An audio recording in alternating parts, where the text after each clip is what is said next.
आप सभी delivery boys और राइडर्स के संघर्ष के नतीजे अब आने लगे हैं। और गुड न्यूज यह है कि केंद्र सरकार की मिनिस्ट्री ऑफ लेबर ने आप सबके लिए ड्राफ्ट सोशल सिक्योरिटी रूल्स अब जारी कर दिए हैं। ये रूल्स आप सबकी सोशल सिक्योरिटी को सुनिश्चित करने में मील का पत्थर साबित होंगे। मैं केंद्र सरकार की इस पहल का स्वागत करता हूं। और ये सिर्फ इसलिए नहीं हुआ क्योंकि बतौर सांसद मैंने आपका मुद्दा संसद में उठाया। ये इसलिए भी हुआ क्योंकि आप सब ने अपनी आवाज बुलंद करी।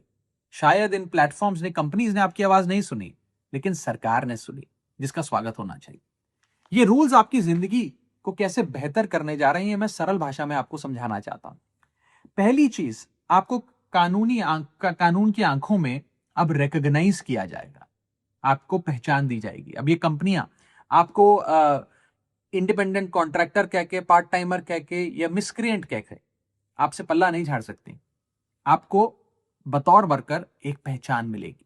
दूसरी चीज, यदि आप किसी एक प्लेटफॉर्म के साथ साल में 90 दिन या एक से ज्यादा प्लेटफॉर्म्स के साथ साल में 120 दिन काम करते हैं, तो आप सोशल सिक्योरिटी के हकदार हो जाएंगे, एलिजिबल हो जाएंगे।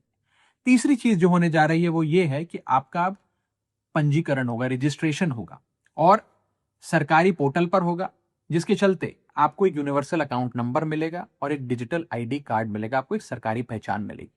आपको एक कंपनी एक सीक्रेटिव एल्गोरिथम के पीछे छुपकर आपको मिटा नहीं सकती, आपको आपकी आइडेंटिटी को रिमूव नहीं कर सकती। चौथी चीज जो होने जा रही है वो ये है कि अब ये कंपनियां लीगली बाउंड होंगी तमाम वर्कर्स को रजिस्टर करने के लिए, ये डेटा सरकार से शेयर करने के लिए और हर 3 महीने में इस डेटा को अपडेट करने के लिए। अब कोई बहाने नहीं, कोई एक्सक्यूजेज नहीं, कोई ये कहकर that we are just a tech platform कहकर कोई कंपनी अपनी जिम्मेदारी से भाग नहीं सकती।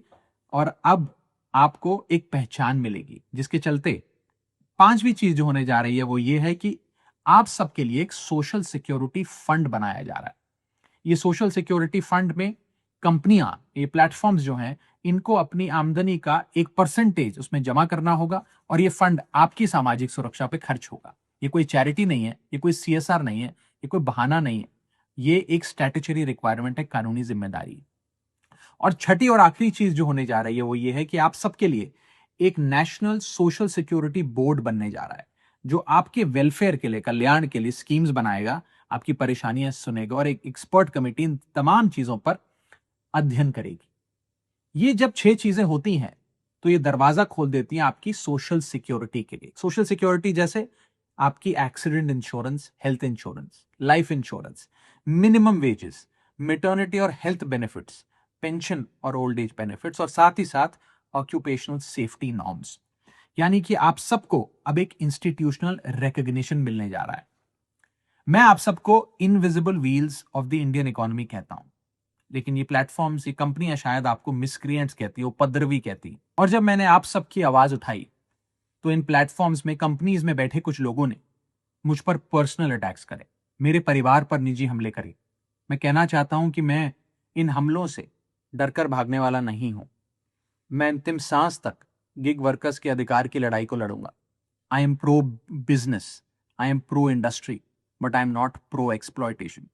संसद में सबसे ज्यादा शायद मैंने इनोवेशन, स्टार्टअप और एंटरप्रेन्योरशिप की बात रखी होगी, लेकिन एक्सप्लॉयटेशन का समर्थन मैं कतई नहीं कर सकता, क्योंकि सुरक्षा कोई नारा नहीं है, सम्मान कोई एहसान नहीं है और सोशल सिक्योरिटी कोई दान नहीं है। मैं अंत में आप सब गिग वर्कर्स को यह कहना चाहता हूं कि रख हौसला, वो मंजर भी आएगा, प्यासे के पास चलकर खुद समुंदर भी आएगा। थक कर मत बैठ जाना ओ मंजिल के मुसाफिर, मंजिल भी मिलेगी और मिलने का मजा भी आएगा। जय हिंद।